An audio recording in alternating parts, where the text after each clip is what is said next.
Everyone to take their seats, please.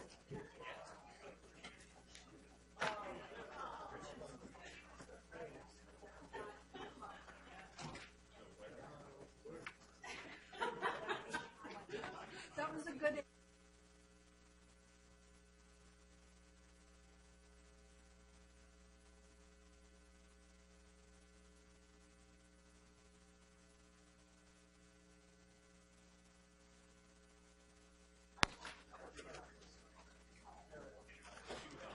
Do we have a revised agenda? So remember, so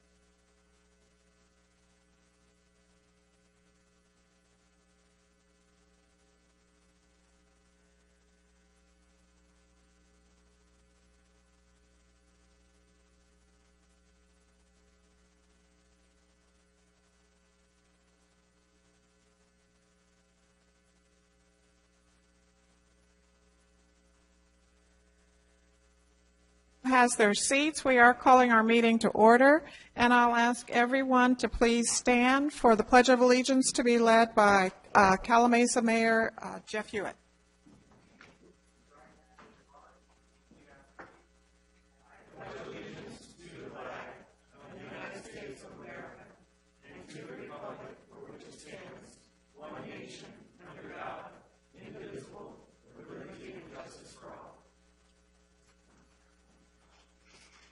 Thank you, and would you please hit your button for your attendance?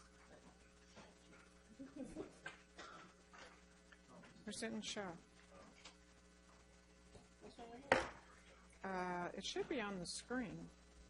Okay. You never know. I know. And while that's being tallied, we are making a slight adjustment to our agenda for today. We are going to have a special presentation next, and we are going to follow it with a closed session item instead of doing it at the end. We do have a quorum, so I want to thank everyone that's here. Next, we're going to have a presentation to John Rossi from the Western Municipal Water District, and I'm going to ask Brenda if you'll join me down. And John?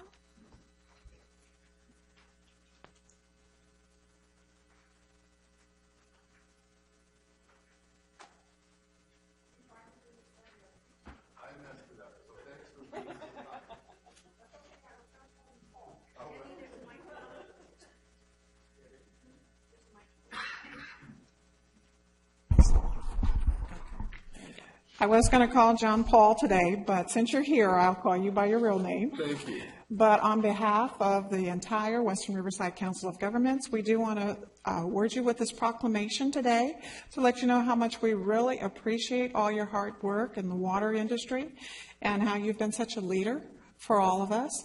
And I'll turn it over to Brenda to say a few more words. John, you and I have been together for a long time, sitting on Westerns, and you working as a general manager and me on the board, and we have been so appreciative of all the contributions you have done, such a service to the agency and to the water industry as a whole in the state. You are a leader that has been recognized up and down the state for your contributions, and we applaud you for your accomplishments. Thank you. You're very kind. Thank you. Thank you. I appreciate it. I'll give you this. Do you want to say a few words? Sure, just very quickly. You know, I just have had the pleasure and honor of working for Western, a wonderful board and staff. Next, General Manager Craig Miller was going to do an outstanding job. But in that role, getting up and down the state, working on water issues, there is no place like Western Riverside County. Riverside City, this is just a tremendous place where people get along, work hard, and solve issues. And so it was a delight to work here for a number of years and just be a small part in a big wheel. So thank you very much for this recognition.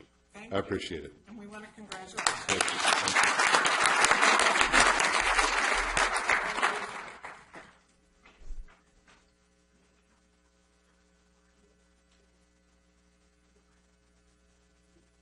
you. Makes us smile. Thank you very much. I appreciate it. Thank you all. Have a great meeting.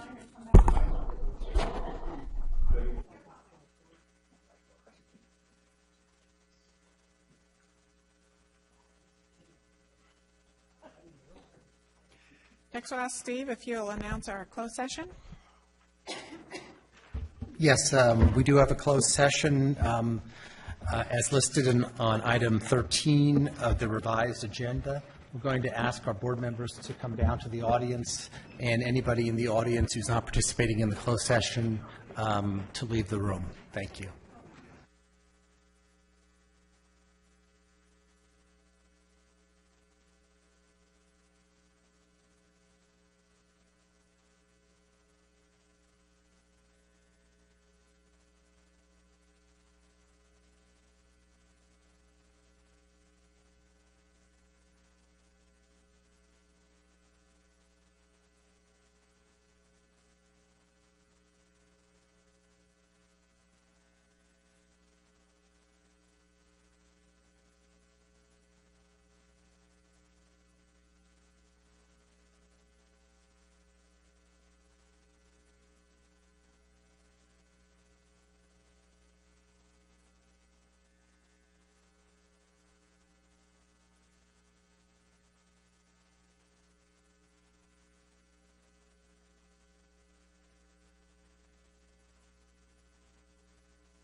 Resume our meeting now, and we have nothing to report out from our closed session. We'll move now to public comment, and we have one. Arnold?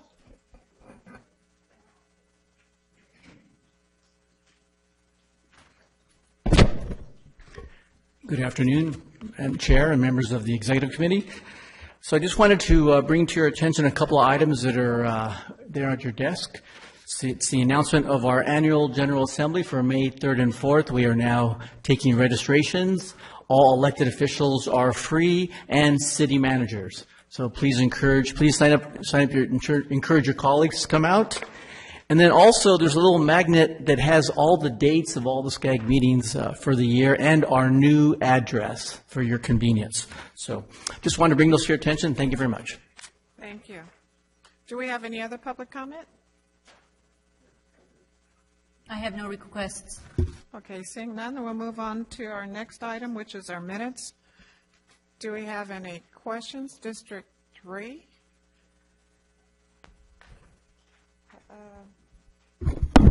District 3 is not present. Right.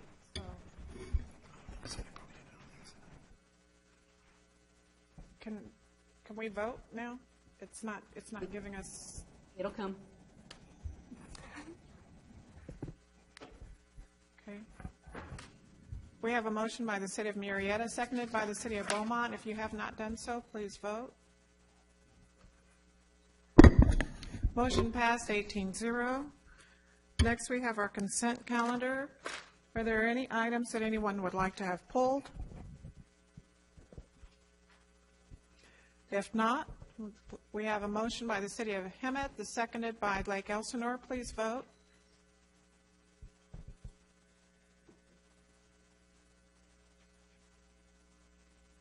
Motion passed 18-0. We'll move to our informational items, which is item number reports for PACE. Casey. Good afternoon, Madam Chair, members of the committee. Casey Daly, Director of Energy and Environmental Programs. Just a quick recap, WRCOG's PACE program provides financing for energy-efficient renewable energy and water conservation improvements that are repaid on the property tax bill. Today we have a PACE summary update, amendments to 2 agreements, and a postponement of a public hearing.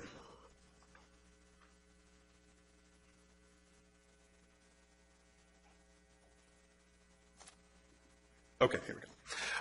So as you can see, we've completed just under 86,000 projects across the entire program, valued at just over $1.8 billion. Would like to draw your attention to the bottom row, PACE funding. We're happy to see PACE funding getting projects through the pipeline. So hopefully in the coming months, this list will continue to grow. Our first item today deals with the amendment to the bond purchase agreement between Renovate America and WRCOG. The bond purchase agreement sets the parameters for the purchasing of the bonds. And currently, the HERO program assesses a one-time administration fee of 4.99%. Of that 4.99%, 0.075 is set aside for a bond reserve. The bond reserve is intended to cover any shortfalls to the bondholder that results from a property owner not paying their annual assessment. As part of WRCOG's PACE team, PFM, our financial advisor, has conducted a review of the bond reserve and determined that the current allocation of 0.075 is not adequate and recommended increasing that to 0.25%. The resulted change would increase the administration fee from 4.99 to 5.17. As you can see on the table to your right, even at 5.17, it's still at the low end of the fees charged by our various PACE providers. The next item deals with the second amendment to the professional services agreement between David Towsing and Associates and WRCOG. David Towsing and Associates, or DTA, is our assessment administrator. PFM did an additional review of the $25 admin fee, which is used to place the assessment on the roll. So this fee is used to pay the county, DTA, and Deutsche Bank as our trustee for getting the assessments on the tax roll every year. PFM conducted a review of our assessment fee and determined that it does not adequately cover DTA's cost of doing business, resulting in a need to increase that fee by $10.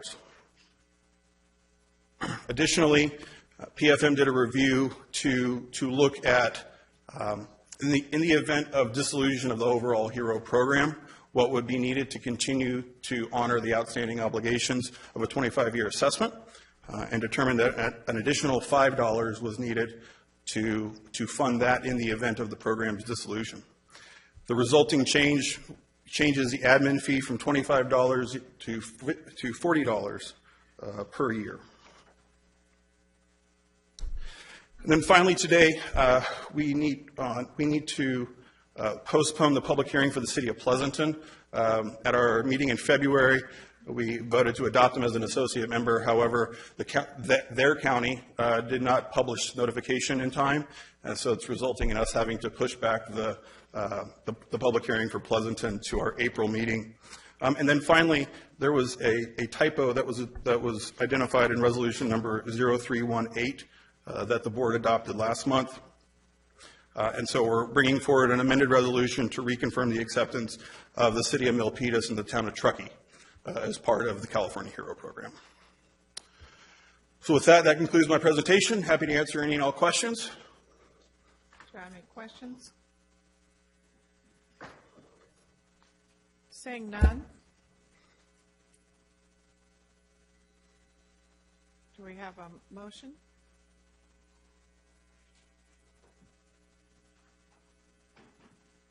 We have a motion by the City of Wildomar, seconded by the City of Murrieta. Please vote.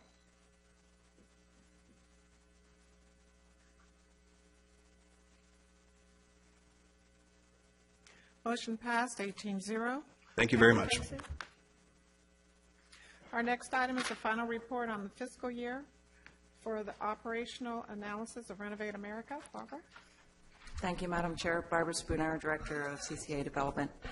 I started the original RFP for the 2015-16 operational analysis of Renovate America, so I figured I would see it through, even though we have Casey overseeing the HERO program and the rest of the energy programs. As way of background, the Executive Committee in 2015 adopted our consumer protection policy.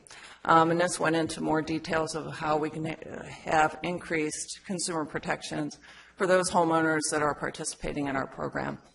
In 2016, the Executive Committee authorized us to do an operational analysis of Renovate America to ensure that the program is adhering, or Renovate America is adhering to our program report, which outlines how we operate the program as well as our consumer protection policies.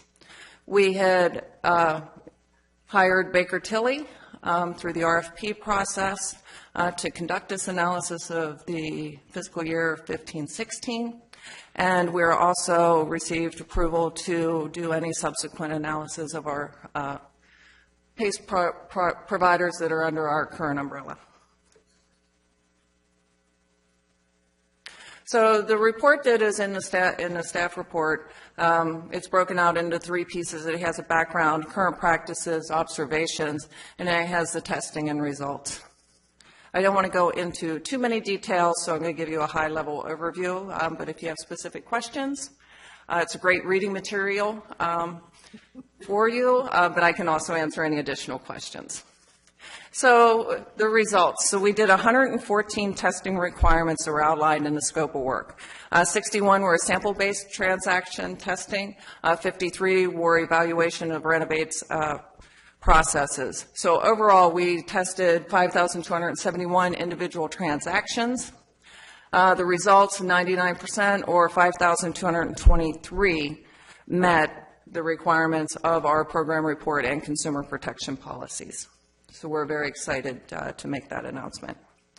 Baker Tilly did have 11 observations, and most of these observations have already been addressed because there were some process changes in the middle of 15 and 16 to enhance consumer protections and ensure that everyone is following our guidelines.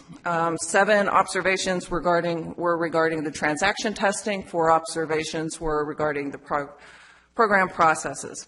Again, Renovate America has made a number of enhancements in the middle of 15-16, computer software changes, tracking a number of things. So what were the 11 observances? Not really going to go into a lot of them. Really differences in the eligibility product terms to what WRCOG has in its program report to what Renovate America had on its website. Who actually signs, who has the ability to sign the contractor terms and conditions. Again, who can sign on the contractor section of completion certificates.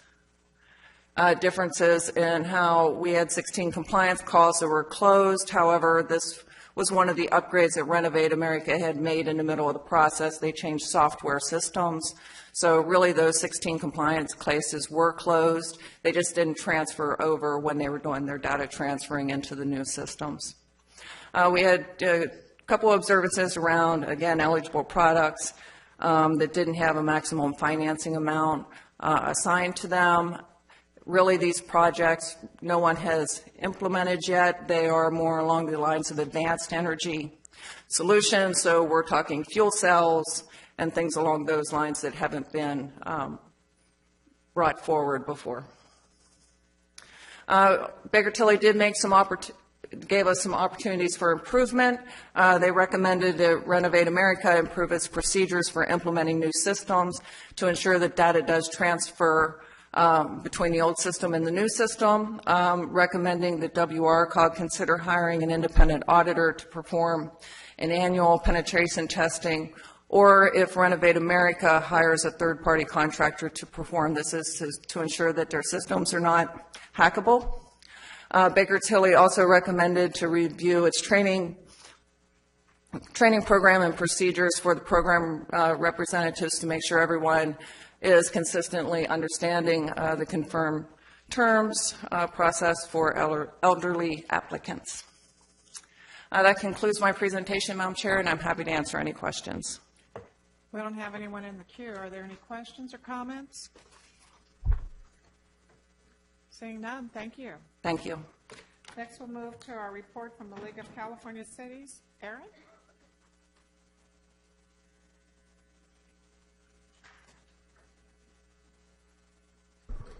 Good afternoon, Madam Chair, committee members. I just wanted to give you a couple of updates. We have several ballot measures that we are supporting or campaigning for moving forward this year. Two of them we're looking for city resolutions on. Prop 68, which is the park bond from SB 5, and then Prop 69, which protects the new transportation revenue. So I know I've sent out the sample resolutions to all your cities, but I definitely am looking for some support from all of you on that. If you want to sign up individually as well, we can talk about that outside of this meeting. Some legislative items that I wanted to bring to your attention. I know this one I've talked about in the past, AB 1912. It's the Rodriguez bill. This is currently still a spot bill, but this is the one that should be relating to JPAs. It's an SEIU-sponsored bill that has to do with joint several liability. And basically what it does is, if this actually moves forward and becomes what they say it will, it would require all of the cities to pay for pension liabilities for any JPA that is that's still in existence. So it's actually retroactive back to when the JPA started, if it's still currently active. So this could have a significant impact to all of you. It also would say that the entity, the pension entity, can sue the city to recoup these liabilities. So, like I said, it's still a spot bill, so it's not really a bill that you can send an opposition letter, but it's something that you need to keep on all of your radars. And as it becomes amended, definitely be aggressive in opposing that. Another bill, AB 1268, Reyes, is a bill that the League is sponsoring. This would help to try to restore the funding for cities with annexations. I know this has been something that we've been dealing with for several years, going back to SB 89 when our 4 new cities lost their funding. A lot of our other cities also lost funding for annexation, so we've been able to at least restore the funding for the new cities. This would hopefully restore funding for those annexations. Temecula was one of the cities in our region that was significantly impacted, but many of you were as well. If you need to see what money you lost because of that, we do have that information available, so just let me know. SB 827 is a bill that I know I've already brought up a couple of times. We have an action alert out on it, but this would exempt certain housing projects from locally developed and adopting building height limitations, densities, parking requirements, and design review standards near transit, major transit stops or transit corridors. I know we haven't received very many letters, so please get your opposition letters in on this. It's really just taking away your local control for developments. Another one, there's a lot, sorry, and a lot of them are bad news, but SB 831 by Wachowski has to do with accessory dwelling units.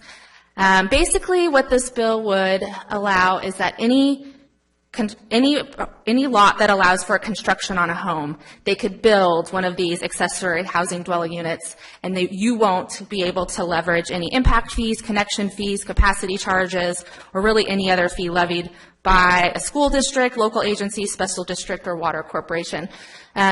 What we're seeing, in addition to that being problematic, we're seeing this could actually generate people, it doesn't matter what your size lot is, but people could build a lot of these units and then do Airbnb, VRBO, and really you're not going to be able to collect any of the fees to help with the impacts of that. So that's one of the concerns we have. AB 3000 is also having to do with new housing developments and parking requirements. This would prohibit a city, county, or a city and county from imposing minimum parking requirements for new housing developments where there is off-street parking permitted. So if you have areas that are close that you allow parking, you won't be able to do any sort of requirements for those new developments. Another one I know I've talked about in the past is SB 946 that has to do with the sidewalk vendors. It really prohibits your local authority with regulating these vendors. It would prohibit sidewalk vendors unless you first adopt a licensing program. And then once you allow for that, you wouldn't be able to restrict any of these licensed sidewalk vendors from selling food or merchandise in a park. So definitely something you should be looking at. Last week, the League and CSAC released a joint report on our homelessness task force. I definitely want to encourage all of you to read the report. I think there was a lot of really good information in it, some best practices. There's also 2 bills that were introduced in the legislature this year to potentially help with some costs for housing the homeless. One is AB 3171 by Ting, and one is SB 912 by Bell. Both of them would set aside some money one time to help local governments with affordable housing for the homeless population. They're hoping to use some of the rainy day reserves that were projected to increase in the state budget. I know there's a lot of entities saying we want those funds, but I think there's a little bit of traction for this. So just keep those on your radar. I suspect that not both bills would go forward, but maybe one. It's SB 912 and AB 3171. So a lot of momentum this year, a lot of bills being introduced. I know you'll be hearing a lot more from me. We have our next general membership meeting on March 12th at Canyon Lake. If you haven't RSVP'd, please do so. Our speaker is going to talk about the proposed public safety initiative that the grocers and the police chiefs are trying to get qualified. So it should be a really good program. And with that, I'd be happy to take any questions, but thank you for having me. Thank you. We have the City of Harupa Valley. Thank you, Erin. I was trying to write as fast as you were talking. Sorry, there was a lot. I know. No, I appreciate that. The sidewalk was one of the last ones you said, the sidewalk vendors. I didn't get you the number of that one. SB 946 by Laura. SB 9. Thank you so much. Any other questions or comments? We have a webinar on March 7th to go over that homelessness task force report that we did. So you may want to have staff or yourself sign up for it. It's at 1 p.m. on Wednesday. Okay, we have the City of Beaumont. Your mic's not on? I can hear you, but I don't think it's on. There we are. I didn't press hard enough. Now I did. Erin, are you going to do this summary at the March 12th meeting also? I will definitely do one. I don't know if it'll be exactly the same, but I'll probably highlight a lot of the same bills. All right. Thank you. That was it. Thanks. Okay. Do we have any other questions or comments? Seeing none? Thank you very much. Thank you. Next, we'll have a report on the impact of automation on employment. And Jennifer? Thank you, Madam Chair. Good afternoon, members of the committee. Jennifer Ward, Director of Government Relations. I'm just going to introduce this item. So we're pleased to bring this presentation to you as a follow-up to both our chair's request as well as part of a sort of a series of presentations WRCOG staff is bringing to this committee on a variety of different topics related to economic development, some emerging issues that cities need to keep in mind, emerging technologies, anything that can kind of collectively impact our future. Homelessness will be an item we'll be bringing up in the next couple of months as well. But today, I'm pleased to introduce two esteemed representatives from one of our local universities, the University of Redlands, who are going to provide a summary of their research on the impacts of automation, specifically to our region's economy in the context of the national scale. So we have two individuals here today from Redlands, and our speaker is going to be Dr. Johannes Mornius, from the University of Redlands Institute for Spatial Economic Analysis, and his colleague, Mr. Christian Stack, is also here. So with that, I'll turn it over to Dr. Mornius. Here you go. Madam Chair, committee members, it's a great pleasure to be here. I feel really honored to have that opportunity to talk to you today.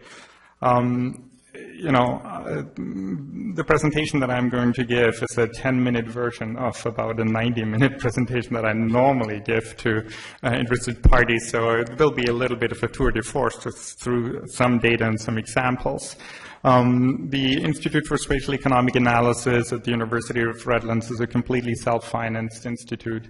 We finance all of our research and everything ourselves, and Christian Stark is a colleague that helps us with doing some of the consulting side of this. You have all heard of the drivers of automation. You know, the most prominent are probably artificial intelligence and mobile robotics, but there are actually 6 different drivers. And that's unique in history because, you know, if you think of the steam engine, digitalization, and so on, we always had just one main driver. We never had 6 drivers concurrently and mature within, you know, this like a relatively short period of time. So, you know, automation has always been good for the economy overall. It was a net creator of jobs, but it was not necessarily always a net creator of jobs in a particular sector. And if you look at the chart that you're seeing right now, the blue line shows you output in manufacturing going up, going up, going up. At the same time, employment in manufacturing going down, down, and down. So this is not a big problem as long as you have another sector that can actually support and absorb the employment that's set free. Unfortunately, you know, this time automation enters the service sector. The service sector is the largest sector in the economy, and so the robots kind of like escaped manufacturing and went to the service sector, and that will have effects that no one, you know, has any historical data for. You've seen it yourself. You go to the bank, instead of 5 employees, you see 2, the rest are machines. You see it at the self-checkout in the grocery. You see it at McDonald's, instead of 6 cashiers, you have just 1. And here's a picture of the Amazon warehouse of the future. Clearly, you don't need any light anymore as soon as like all the the robots have taken over. So an Amazon warehouse today looks like this. You still find people in there, but there's, you know, like a lot of robots already. Amazon currently increases its robot use in warehouses by 260% per year. They're now roughly at 100,000, not quite at 100,000 yet. So once you reach these numbers, the effects will be interesting. So Amazon tomorrow has a warehouse of tomorrow has no employees anymore. We're in the prime region of logistics. We're one of the biggest logistics center in the United States. The big red dots in the Inland Empire indicate, you know, how intensely we actually depend on logistics relative to other regions. And so, you know, like some of you may have seen this video from Amazon Go, where it's basically a shop that you go in, grab everything you want, walk out. You don't talk to everyone anymore. You don't need a cashier because it's all automatically taken care of. Good news is apparel manufacturing will come back to the United States, but it will be a jobless recovery. Because, like now you finally, 10 years ago, people would have told you that it's absolutely impossible technically to have robots sewing together fabric. Not a big deal anymore. And so, still technically complex, but doable, I should say. That's a patent also filed by Amazon to produce apparel on demand. So what does that mean in terms of numbers? So here, we don't have numbers on service robots. There's just not a separate category. The only thing that we have is household robots. This is the deployment of household robots in the world, increasing by about 70% per year right now and predicted to continue to do so for the next 2-3 years. If that continues like that, the dotted orange line is the scenario that we're looking at. If they fall back to growth rates that are similar to those that we see in the manufacturing sector, the orange solid line will be the relevant number to look at. Just for reference, the blue dotted line on the very bottom near the axis, that's robot use in manufacturing. So that should give you a little bit of an idea of what's, these are numbers that are already coming. So if you look at the jobs effect on manufacturing, then what you see is, without any increases in automation, we would see jobs for, just written forward from the last 4 or 5 years, continue in the green dotted line. The blue dotted line, you recognize that from the previous slide, that's the manufacturing robots. If robots are going to be as productive in the future as they were in the past, and there's actually no reason to assume that's not the case, manufacturing employment will go down to a tiny fraction, just following the red path. So why does that matter for Riverside so much?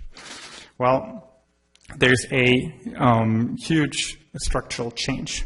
We need to, regardless whether we come out neutral in terms of employment, we will have to have an enormous effort to restructure our workforce. These are calculations that we did at our institute for Long Beach, and so it shows you the sectoral composition of jobs in Long Beach. Left-hand side is what we have right now. Right-hand side, the column is what would be 2036 without additional job creation, but showing you if all the technically automatable jobs would actually be automated.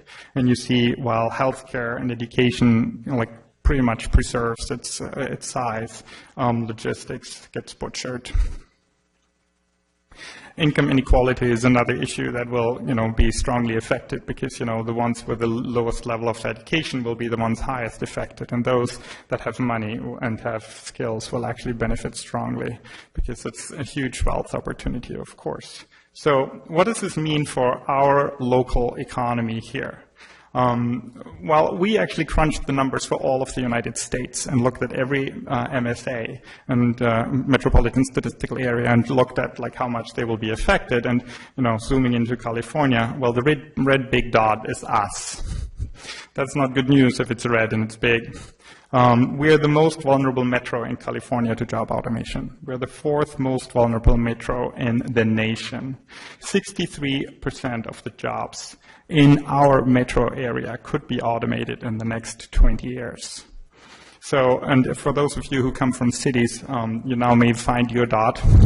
If you're a red dot, then you're at very high risk. If you're a gray dot, you're just about average, and if you're blue, you're relatively safe. So, but even when we say relatively safe, you only have a 50% risk of job losses. If you're red, you're 60 and above. So we will see restructuring. I've been born and raised in West Germany. I moved to East Germany right after the wall came down. I've seen what it means to retrain a workforce, and it's not going to look pretty, especially for the older generation. We're in the Sun Belt. When you read your report on homelessness, be aware, aside from us, there will be plenty of other places in the United States that will see homelessness induced through automation. That's almost like, you can take this as a guarantee. Just think about what that means for Riverside County. And so, because it'll all, come here. So specifically, what is it what we recommend for cities to do right now? The first thing is really understanding what is your specific sector, risk that Riverside is facing. Riverside is one of the 3 places in Southern California that actually has a unique opportunity, because only Riverside, Redlands, and Palm Springs have the potential for headquarter functions. All other places will not actually have that ability to develop that. So, the cities, only those 3, for those 3 cities, it's of paramount importance to really think about it right now, because when others start thinking about it, it may actually, you lose your competitive edge. So the first thing is evaluation risk by sector. Think about what it means for the impact on your local taxes. Think about admitting another warehouse to be built here. There's no jobs in that warehouse in the future anymore. The only thing that you'll get is your property tax and maybe a little bit of the utility bill extra from the taxes that you charge on utilities. But with that electricity amount that you're getting, people will be much better off actually putting solar panels on the roofs there. So think about property tax and that's it, or invent new tax methods strictly. So every decision from now on that you make should, from our perspective, really be driven by the knowledge what's going to come in the future. That also has, public safety implications. Is your public safety sector ready for the challenges that are coming? And is your, the educational system, the educational facilities that exist right now ready to actually handle this enormous challenge? So, as I said, I think we really need to start today. And I just want to, give a few sample initiatives that you may think of in the future. Aside from really gathering more information, would happily help you with that. Think about reducing your exposure to the industries with high automation probability. I'm also part of the Brookings research team that you've just listened to a couple of weeks ago. So I'm fully aware of what you've heard there. So, and they're pretty much, this study shows pretty much exactly the same thing. Logistics is a problematic sector for the future. If Riverside actually appoints what we call a chief automation officer, right now the county, a person that finds out how Riverside can automate ahead of time and save money, you can actually rank in resources and save resources right now that you will need in the future. To address all these issues that are going to face. Finally, third, think about your homeless project. I know you're talking about that, and think about benefiting from it through an automation research and diffusion center, locally or nearby by a research university. You have UCR here, which is a world-renowned research place. So these are options how Riverside could actually benefit. So if you'd like to, discuss that further with us, we'd be happy and interested in talking with you. Thank you very much. Thank you. Do we have any questions? Great message, and something I've feared, but it's amazing to see in those drastic of numbers. But when would you be giving the full briefing again, if some of us were interested to go see that? You said this is a 10-minute version of your hour-long briefing? I can, be available, not in this month, but in the next month. Is there an event coming up we could go to? I'm actually presenting at the Economic Forecast Conference from Mr. Hussein. You can also, the 1 hour or 90-minute version, it's also available online by educational channel Fox something 86 or so in LA. They have it for Orange County. There's also a version for the Inland Empire available on a link that I can make available to you, and that's like a 90-minute version of what to expect specifically for the Inland Empire. Okay. Thank you. Great. We have Rupa Valley followed by Corona. Sorry. Just a quick question. First of all, wow. That was overwhelming, but something that we all needed to hear. So thank you very much. I was curious about what your projections are for the construction industry. So actually, I'm actually able to calculate those numbers for you, but I don't have them like right with me. But I can tell you actually exactly what the probabilities are and which jobs within within construction would be most affected. We do these studies. I just actually gave a presentation also to the wire industry 2 weeks ago in Palm Springs. So where they wanted to also know like how they'll be affected and how much, like specifically together with the 232 steel tariffs, how that's going to interplay. Okay, thank you. But we can do that, so like that's possible. But I would have to go back to my computer. Okay, all right, thank you so much. City of Corona? Thank you. You said you're going to be doing this as a presentation with Dr. Husing, which I think is interesting because he's been espousing logistics for the last 4 or 5 years, and he and I have been debating the date when this would come, because I told him, how can logistics be this viable alternative when you're building a 1 million square foot warehouse? Your first inclination as a business owner is to reduce your employment rate, and then of course Amazon buying the robotic company and everything else. So how has he changed his mind at all? So Dr. Husing and I mutually respect our fields of expertise. That's not a good answer. So that's a political answer. It's like, so if you want to know whether he changed his mind, then I would think that I was able to convince him that the long run future is definitely not in logistics for the Inland Empire, and I would be if you.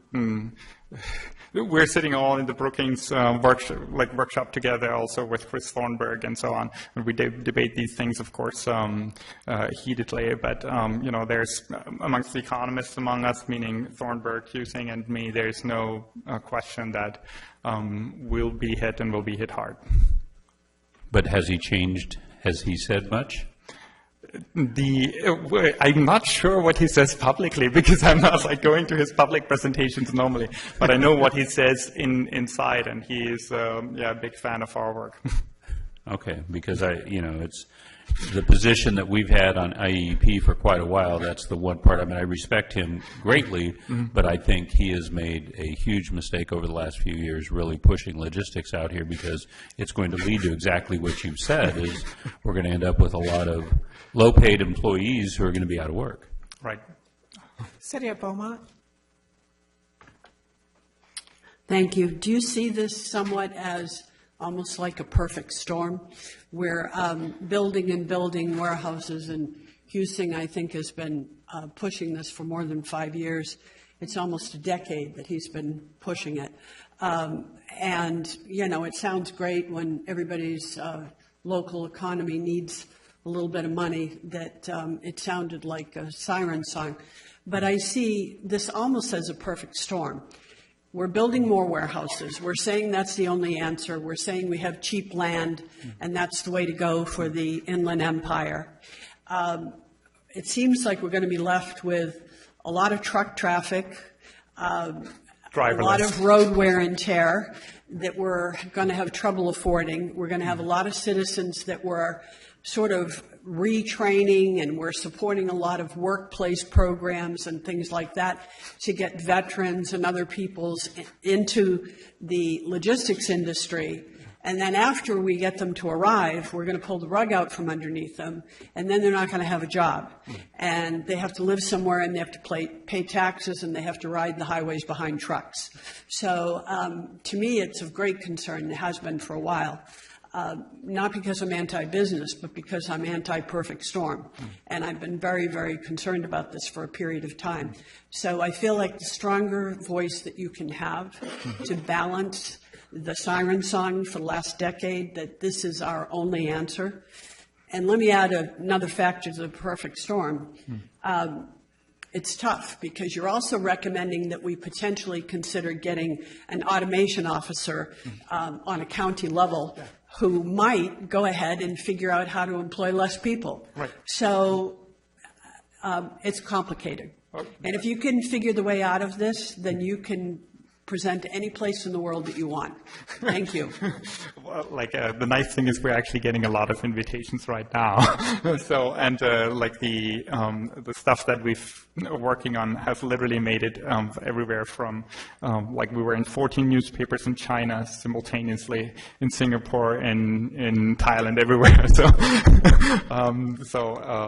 I'm glad to hear that also from your voice.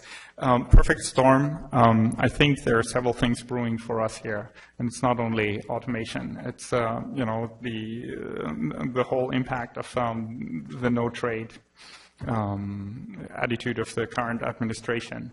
We're strongly depending on trade here. The combination of the two are really, really difficult to manage. I totally agree with you. The second point is, there's a competition between regions. There's a competition between Riverside, Redlands, Palm Springs, but also Riverside County and San Bernardino County.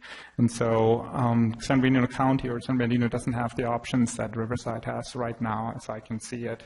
And so Riverside needs to really act earlier than San Bernardino, because you need to, most importantly, protect your potential, because people will come in the long run anyway. And so there's no question about that. So I just think that in order to be competitive, you need to move ahead further, stronger as others, and start with these things earlier, because you need to protect resources, and because we looked in preparation of that meeting, we looked at your taxes income or your total balance sheet. That's going to change. There's no question about that. And you won't feel much of a change in the next 3-4 years. But then, the changes will, as we won't feel much in terms of job market in the next 3-4 years. But then if you start then, it's too late, quite frankly, to get started. I have a question for you in regards to, you're an educator also. Mm-hmm. So as we look to our young people and we want to talk to them about what kind of careers to pursue, since we're talking about elimination of careers, what kind of areas would you recommend for us to steer our young people into?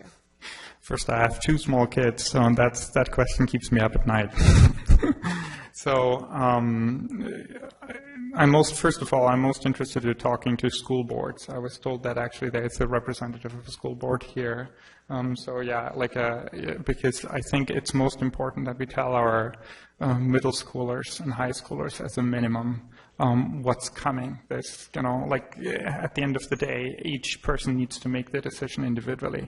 There's, lifelong learning was kind of like a buzzword in history. It's a necessity in the future. There are certain things that we understand quite well in terms of what are the types of activities, tasks that are, even in the next 20 years, will be very hard to automate and very hard to really replace by robots. And these are the things that make us human. And so, but that's really just that's less than 50% of all tasks. So it's really important that we, focus on those and make it clear to the young generation which of these are. Management is one of them. So I'm happy that I teach at a business school.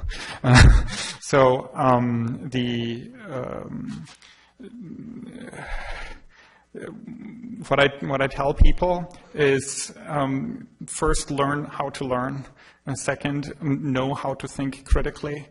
Third, be aware that communication is one of the most basic skills of resolving problems. Most money gets still lost by bad communication and making mistakes by, in terms of communication, developing an expertise that is computer aided but not computer replaceable, and forgetting about all the automatable tasks. One last point to that is really a really, really major issue that we're going to face here is that entry-level career pathways are going to be evaporated.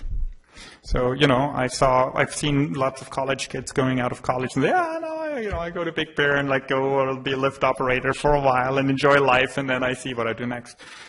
These pathways that we had in the past that people could start in kind of actually highly automatable jobs, and then make it up into, thanks to the education and there's the corporate ladder, that's going to go away. We have to actually reinvent pathways and reinvent our educational system to allow for, training on the job while they are getting education with a relatively small amount so that they know what's going on in the workplace at the same time, acquire the necessary skill to then, jump those steps in the ladder that have existed in the past.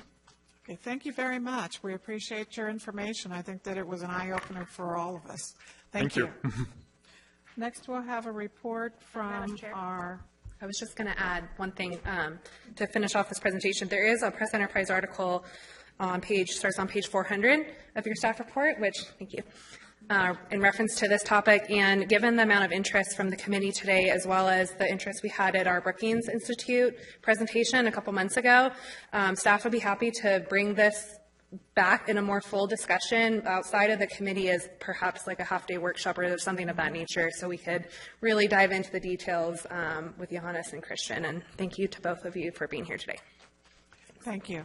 We did not have a TAC committee meeting this month, so we'll next have a report from our committee representatives. We'll start with SCAG. Does anybody go to a SCAG? You're going to Canyon Lake? Hey, thank you. I'm sorry. The Energy and Environmental Committee had a couple of no-shows. They had to do a little stretching on some of the presentations. I did take some rather interesting notes that are probably more interesting for the people in Malibu, Santa Monica, Oxnard, Ventura. Hopefully this isn't going to affect us, but there was a presentation by Jean Eckerly, who's the Deputy Director of the California Natural Resources Energy, and she talked about the current sea level rise. So I'm going to give you some information about that, and probably isn't going to happen here. Nevertheless, this presentation was how it was going to affect our water supply, the floodplain management, and transportation infrastructure. Soon, if not now, cities and counties will have to comply with new requirements to incorporate climate change into their planning efforts, such as, will seawalls be permitted? If so, will FEMA approve the type of seawall? Perhaps they're going to have to build natural berms with habitat, with plants, bushes, seagrass. Will power plants or desalinization plants be able to build on the coast and be ready for the rising tide? And what will insurance companies require to build along the coast? All these items are to prepare for and educate for the future. Certainly it isn't going to take place today, but like everything else, we have to prepare for the future. California has the nation's largest ocean economy, valued at over $44 billion per year. And the great majority of it's connected to coastal recreation and tourism, as well as ports and shipping. Many of the facilities and infrastructure and miles of public beaches that support the ocean economy lie within a few feet of the present high tide.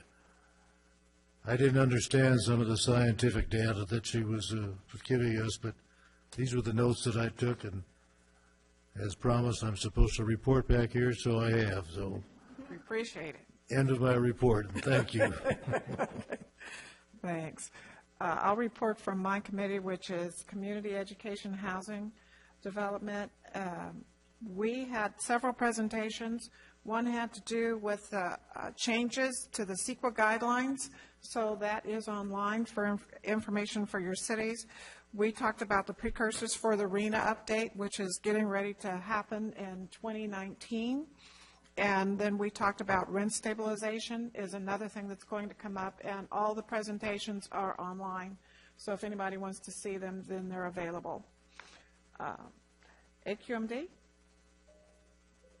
Sure. And before I go into that, actually, I'll give a little more update too from the Transportation Committee because I was there as well. But we had a very good update from the San Pedro to Long Beach port and their Clean Air Action Plan and all the good work they're doing down there to clean up the port. And it was quite extensive, and it was a good update for all the different pieces of the puzzle they're putting together down there. And then also there was a report that I'm sure Mayor Bailey would have highlighted if he was still here, but the Orange County streetcar project that's coming forward in Orange County.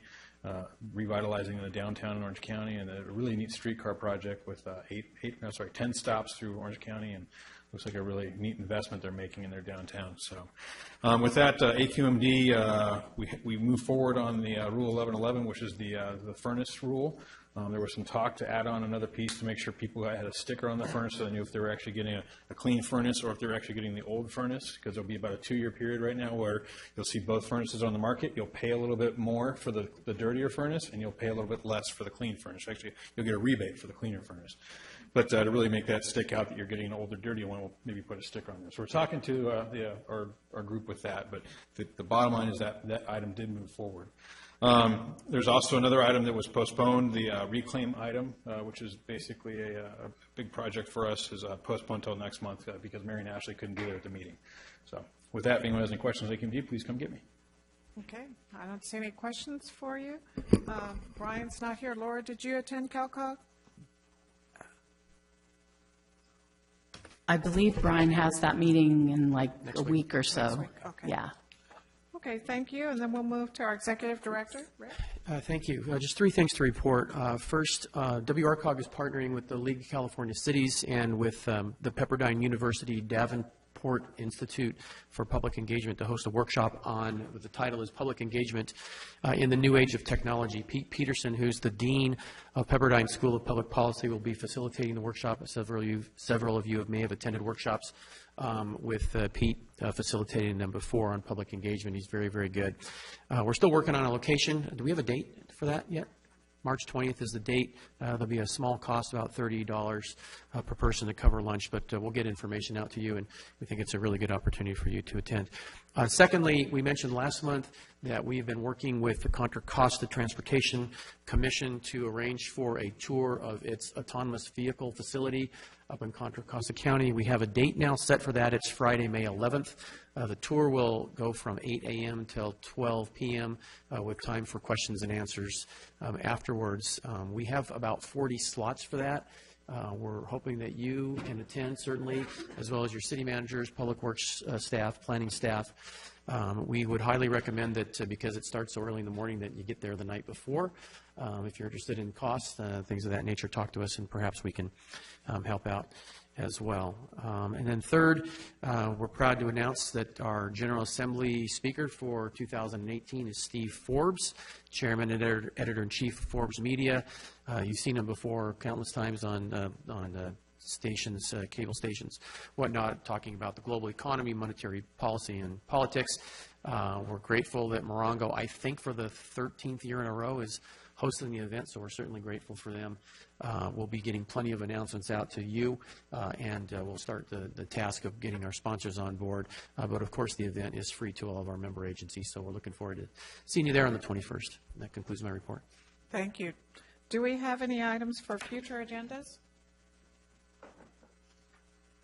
Other than an expanded presentation on the automation, that'd be great. If nothing else, do we have any general announcements? Seeing none, everybody's so excited, we will adjourn this meeting and reconvene on Monday, April the 2nd. Meeting adjourned.